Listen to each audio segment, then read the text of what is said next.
Vsako leto 3 zimski botri prejmejo pisemca otrok iz socialno ogroženih družin. V njih so zapisane skrite želje otrok, ki jim jih njihovi starši pogosto ne morejo izpolniti.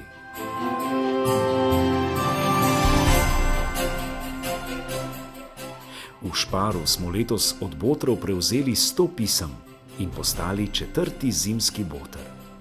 Projekt bomo izpeljali skupaj z našimi dobavitelji in tako poskrbeli, da otroci med prazniki ne bodo ostali brez svojega težko pričakovanega novoletnega darila.